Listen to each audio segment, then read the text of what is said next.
Bendiciones, mis hermanos, nuevamente un día más compartiendo y comenzando a mirar este tiempo devocional. Ya llegamos al día 23 de esta campaña de 40 días de oración y ayuno y quiero invitarte a que caminemos hoy día entonces por los pasajes que están asignados para el estudio de esta ocasión.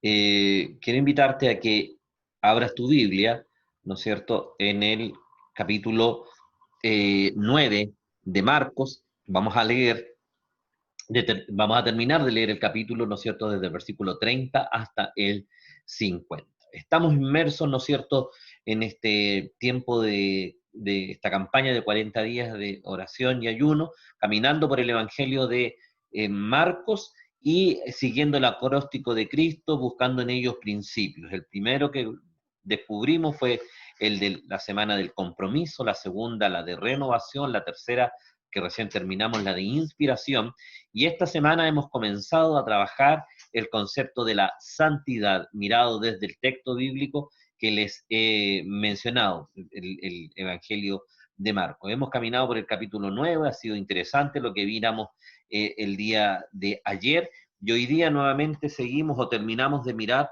el relato del texto que tiene mucho, mucho que decirnos, ¿sí? Entonces, Marcos capítulo 9, versículos del 30 hasta el 50.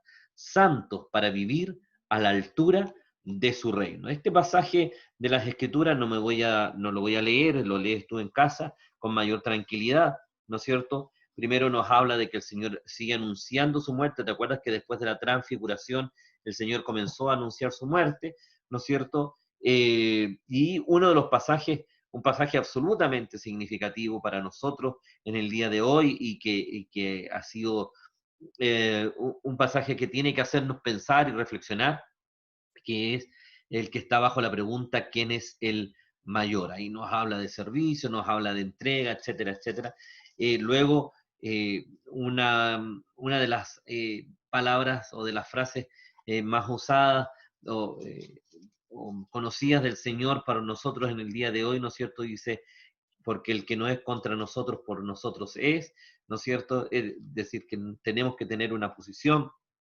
Y finalmente, revisando algunas ocasiones de caer en este servicio y en esta caminar cristiana. Te invito entonces a que miremos un poquitito o reflexionemos acerca de esto te he estado mencionando y mirando el texto. Y para hoy vamos a tener eh, seis, seis puntos de reflexión y vamos a meditar en lo que ellos quieren contarnos a nosotros. El primero dice, vivir incluye morir bien. Santidad es vivir con los valores de Cristo y no con los del mundo. Por eso es muy importante estudiar la palabra de Dios cada día para ir purificando nuestra mente y corazón para llegar a tener la mente de Cristo. 1 Corintios capítulo 2, versículo 16, puedes mirar ese concepto allí. ¿Sabes, amado mío? Eh, eh, Esto es lo primero que el Señor nos enseña. El vivir, cuando Él comienza a anunciar su muerte, nos está diciendo, sabes que para cumplir mi propósito tengo que ir hasta la muerte, ¿sí? Y la santidad en nuestras propias vidas implica necesariamente aprender a vivir en los valores del reino. Lo hemos repetido durante toda esta semana y quiero seguir haciendo énfasis en este concepto. Hermano, tienes que vivir en los valores del reino y tienes que conocerlos. Los valores del reino no se viven de memoria, hay que revisarlos, hay que actualizarse, hay que profundizar en lo que estos valores tienen para cada uno de nosotros. En segundo lugar, tenemos, ¿no es cierto?, que vivir incluye servir, ¿sí? El silencio de los discípulos ante la pregunta del Señor indicaba que su disputa sobre quién sería el mayor estaba equivocada. No entendían el estilo de liderazgo de Jesús, por lo tanto tampoco entendían el concepto de servicio.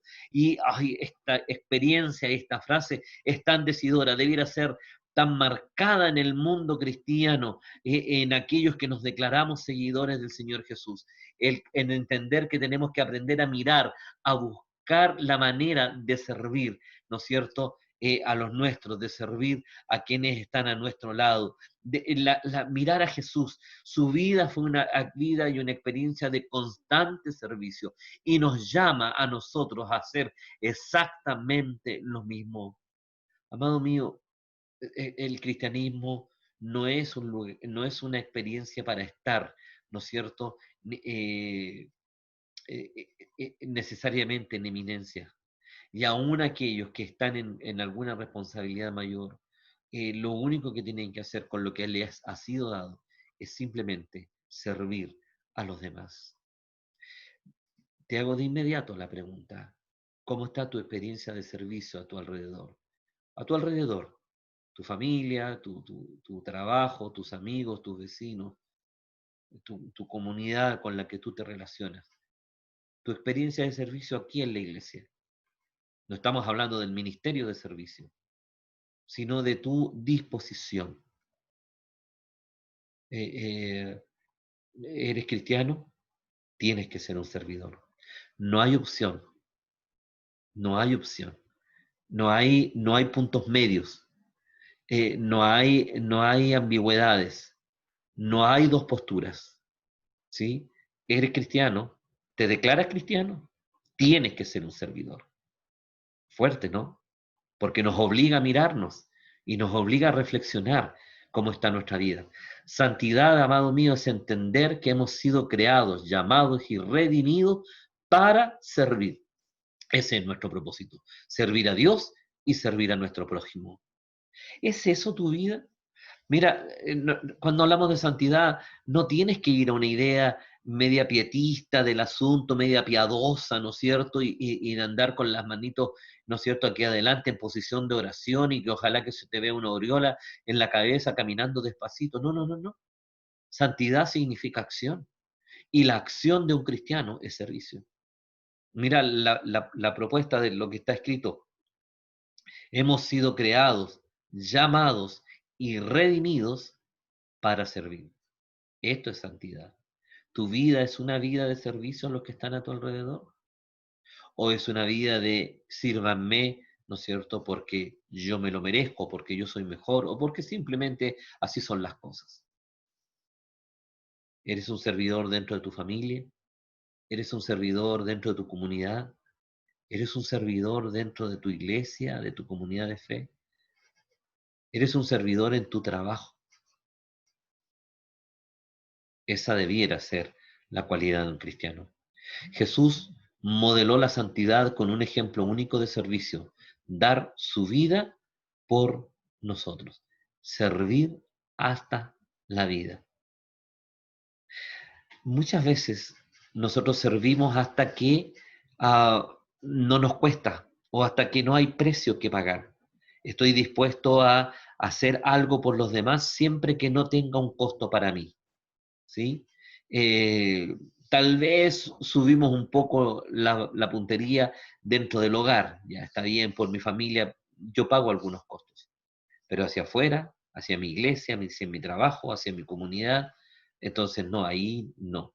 Ahí tengo que velar por mí primero, tengo que preocuparme de mis cosas, tengo que cuidar mis intereses. Y fíjate que el Señor dijo, no, no, no, no. La vida de un cristiano es entregarse en servicio a los demás. Es que los demás se aprovechan, es que los demás no piensan igual, es que los demás tienen una actitud. Sí, los demás, pero no estamos hablando de los demás, estamos hablando de ti. Y si tú quieres tener una vida de santidad para Dios, tienes que tener una vida de servicio para el Señor y para tu prójimo. No es menor, ¿no? Y espero que puedas reflexionar al respecto, como también yo lo hago, por cierto. Vivir incluye necesariamente amar. La Biblia nos señala que Cristo nos amó hasta el final, Juan capítulo 13, versículo 1. Servir, amados míos, es un acto significativo, pero amar es un acto extraordinario. Entonces el servicio ya no es una acción simplemente protocolar de alguna situación puntual, debe ser o debe nacer desde un acto de amor hacia Dios y hacia nuestro prójimo. ¿sí? Le sirvo porque le amo. La motivación de tu servicio no es cumplir la regla, sino que la motivación de tu servicio tiene que ser el amor profundo de Dios en ti, para ti y por ti. En el nuevo reino traído por Jesús, servir, ¿no es cierto?, es solo una parte de la vida. Él va más allá, nos habla de amar al prójimo y estar dispuesto a dar la vida por él si él fuera necesario. ¿Hasta dónde estás dispuesto tú a avanzar y a servir a tu prójimo? ¿Hasta dónde estás dispuesto a llegar? ¿Cuáles son tus límites? ¿Cuáles son por dónde tú te estás moviendo?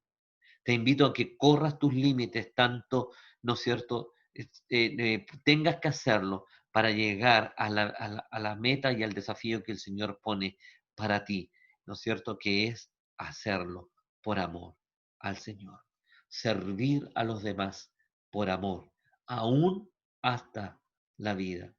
Nos cuesta esto. Yo sé que tendrás y estarás pensando un montón de razones por las que no se puede hacer. O estarás pensando que esto es para otros, o estarás pensando de que esto es simplemente impracticable y es teórico. Sin embargo, de eso se trata la vida cristiana. La vida cristiana se trata de precisamente aprender a entregarnos como Cristo se entregó por cada uno de nosotros. Amarlo de la manera en que Él nos amó y amar a nuestro prójimo de la manera en que el Señor ama a cada persona de la humanidad. Y sabes que la manera de amarle fue con la entrega absoluta, de manera sacrificial por cada uno de toda la humanidad, y eso nos incluyó también a nosotros mismos. Santidad desde la perspectiva de Cristo no es solo hacer lo correcto, sino que santidad es amar como Él ama. Y amado, que esa sea tu medida. Para eso tenemos que trabajar, en eso tenemos que pensar. Ese tiene que ser nuestro norte de nuestras actividades. Leemos la Biblia y conocemos más del Señor para poder tener un accionar, un actuar conforme al propósito de Dios.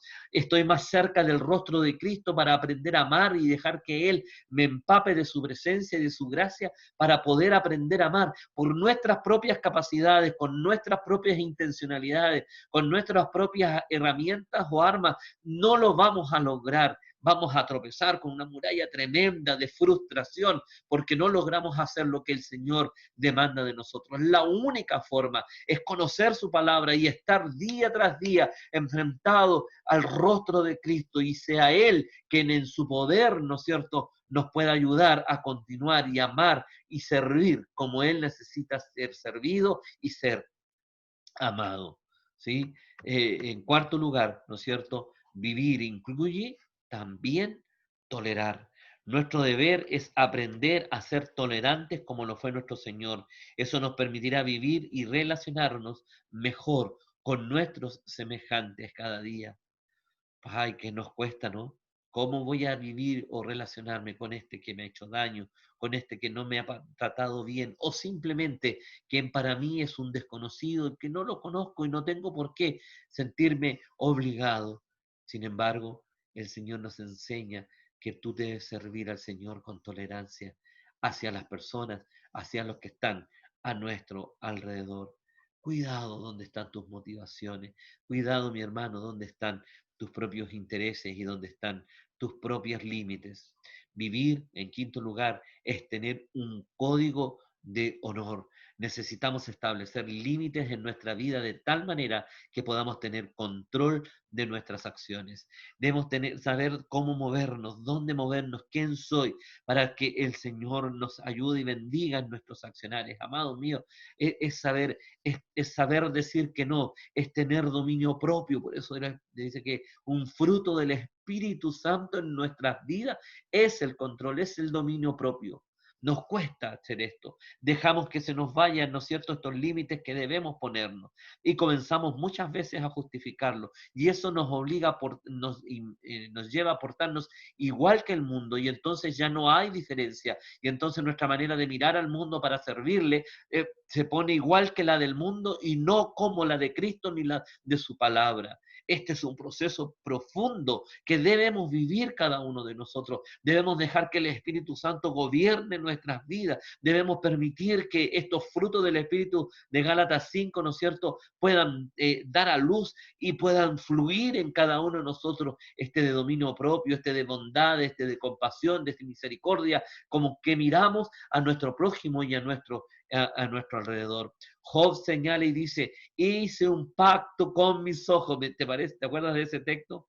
Porque para referirse a una autodisciplina en la que él procuraba vivir. Hice un pacto con mis ojos. Él puso los límites. Él dijo, ay, voy a autodisciplinarme en estas áreas. ¿Sí? ¿Con qué parte de ti mismo delante del Señor tú tienes que hacer un pacto? ¿Con tus pensamientos? ¿Con tu orgullo? ¿Con tu soberbia? ¿Con tus oídos? ¿Con tu lengua para no hablar de más? ¿Con tus ojos para no mirar lo que no corresponde? ¿Con tu mente o con tu corazón para no ambicionar lo que no es tuyo? ¿Con qué tienes que hacer un pacto? ¿Con qué área de tu propia vida tienes que hacer un pacto? Aprende, amado, aprende, amada mía que escuchas, a ponerte límites en el nombre del Señor. Y haz un pacto con el Señor en esos límites para que el Señor te ayude a mantenerte fiel a tu propia palabra. Déjame terminar con el último punto. Vivir es nuestra oportunidad para ser santos. Vivo para tener la oportunidad, en tanto estoy en esta tierra y en este mundo, para poder servir a mi Señor en santidad como Él lo demanda de mí. Jesús, al poner el ejemplo de la sal, nos recuerda que debemos vivir para aquello que fuimos creados, redimidos y llamados, y no le podemos fallar. Eres la sal. No dice, tú podrías ser la sal. No dice, tal vez puedas ser sal. No dice, bueno, queda a tu arbitrio cuando quieras ser sal. Hoy día sí, mañana dice, tú eres sal. El punto es, ¿eres una sal que sala o eres una sal insípida que no tiene sabor? Tienes la obligación de ser sal. Es parte de la nueva naturaleza por ser un hijo de Dios. Eres sal. No está condicionado. No te dice a lo mejor. No te está invitando a ser sal. No, normalmente, cuando hablamos de este pasaje de la sal y la luz, ¿no es cierto? Cada vez los predicadores a veces erradamente decimos, te invitamos a que tú seas sal, tú debes ser sal. Es como si fuera algo que fuera mi prerrogativa elegir serlo o no serlo.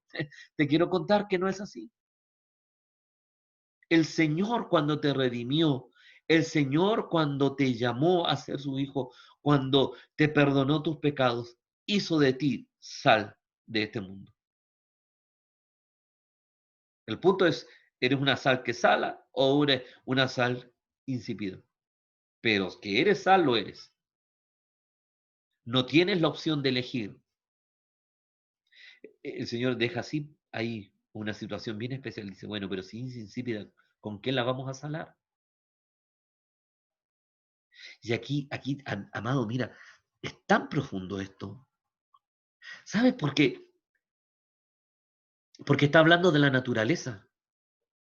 Está hablando del ADN de cada uno de nosotros. Entonces, el punto es, si era una sal insípida que ya no sala, dice, ¿y con qué la vamos a salar? Después ya no sirve más. La pregunta es, entonces, ¿de verdad eres una sal nueva, creada por el Señor, que no, a ver, ¿cómo te lo explico? Eh, Eres una sal que ha sido nueva de Dios en este tiempo. Entonces, ahí tienes que mirar tu propia vida. Y con temor y temblor te voy a decir esto, mirar tu propia salvación. Un encuentro con Cristo, un encuentro real con Cristo, implica un cambio. Un nuevo nacimiento en el Señor, un nuevo nacimiento en el Señor, genuino y verdadero, implica un nuevo ADN. Y este nuevo ADN dice que tú eres sal. Y sal que sala, que cumple su propósito.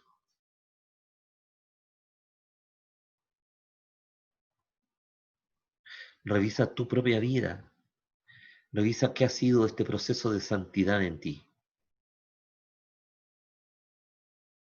Puede que en este momento no estés cumpliendo tu función y tengas que mirar si estás de verdad cerca de Dios, en la presencia del Señor, en la búsqueda de su rostro. Voy a decirlo de esta manera, ojalá seas una sal que está guardada y que una vez que salga, cumpla su función plenamente. Te invito a una reflexión profunda, muy profunda, de tu vida o de mi propia vida delante de Dios. No debemos diluirnos en el mundo, sino permanecer siempre en el plan de Dios para nuestras vidas. La santidad es llevarnos a la altura de Dios para no enredarnos en las bajezas de este mundo. Jesús nos invita en estos pasajes a elevarnos a la altura de la santidad, siguiendo los nuevos valores de vida de su reino. Sigamos pues adelante en este desafío de santificarnos cada día más. Querido mío que me escuchas, que el Señor te invite a un tiempo profundo de reflexión en tu propia vida y que la santidad del Señor, ¿no es cierto?, entender el propósito para el cual Dios me apartó, pueda ayudarnos a comprender cuáles son los propósitos que tengo en mi vida. Ser un servidor bajo toda circunstancia, ser la sal de este mundo, vivir para amar en el servicio y en la acción concreta. En fin, ser el hijo de Dios que Dios demanda para su vida. Porque dice Pedro que nos adquirió para ser un nuevo pueblo, un pueblo adquirido por Dios, ¿no es cierto? Un pueblo de sacerdotes, de reyes, de un pueblo santificado para Él, para la gloria de su santo nombre. Santidad implica renuncias, santidad implica búsqueda, santidad implica disciplina, santidad implica límites, santidad implica autoevaluación constante y permanentemente. Te invito entonces a que pienses, que mires, que reflexiones en esto durante estos días. Un abrazo fraterno, que Dios te bendiga, que Dios te invite a un tiempo profundo con Él y que puedas tú tener convicciones profundas de tu vida y de tu relación con Cristo en este tiempo que Dios nos está permitiendo vivir. Que el Señor nos bendiga y nos encontramos en un nuevo tiempo de devocional para la gloria de su santo nombre. Amén.